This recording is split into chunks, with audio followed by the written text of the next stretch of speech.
Welcome back. Time now for your lunchtime sports. Football is where we begin.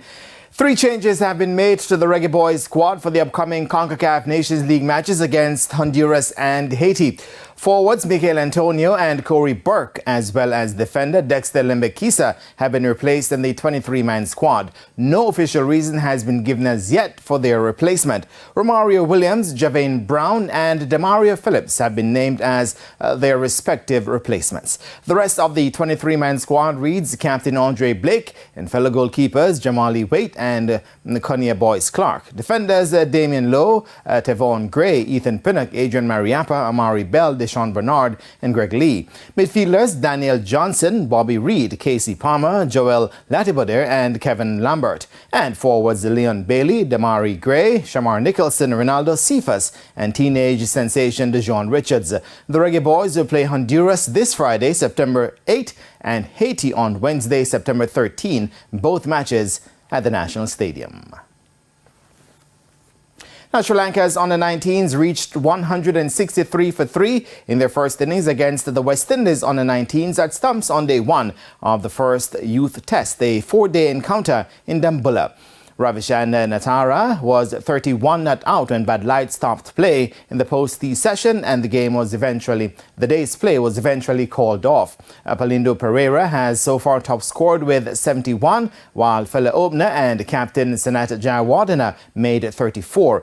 Captain Nathan Seeley, Tariq Edward and Isaiah Thorpe have taken the wickets to fall so far.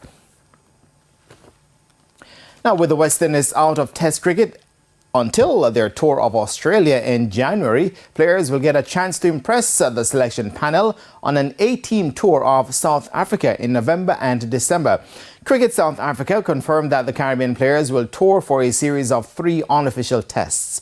The series starts with the first match on November 21, with the second to be contested at Buffalo Park in East London from November 28, before closing out in Bloemfontein starting on December 5. The A-team also played a series against Bangladesh away earlier this year. And finally, Urban Knights are the National Basketball League NBL mid-season champions after beating Upper Room Eagles 69-56 at the National Stadium courts. Urban Knights were led to victory by a game-high 19 points and 12 rebounds from Ramon Spence, while Nikolai Brown and Keneal Allen chipped in with 11 points apiece. Jermaine Brown was the high point for the Eagles, scoring 16 points, while Anthony White had a double with 12 points and 11 rebounds for the losers.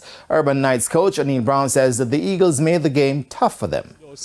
Fortunate that we won, you understand what I mean? I think we missed a lot of free throws down the end. We missed about 6 from 7. It could have gone anyway, but I must put my hats off for Upper Room Church. They're really grown as a basketball club, and I'm looking forward to seeing them in the playoffs.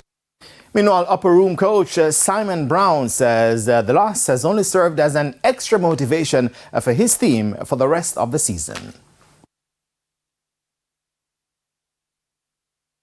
For us personally, it's a game where it looked like we're down and out, but we found our way to claw our way back into the game. It was an exciting game for the fans, to be honest with you. Lots of shooting, lots of toughness, but I think down in the end, a few mistakes cost us the game. But that's basketball for you. At the end of the day, we know what our real goal is, and our real goal is to win the actual NBL title. This is a wake-up call, and we just have to get back to training and work hard towards that main goal. And that's all the time we have on the shot clock. Kalisha, back to you. Thanks, Jermaine. And that's the Midday News. I'm Kalisha Williams. Join us at 7 for Primetime News. On behalf of the news, sports and production teams, have a good afternoon.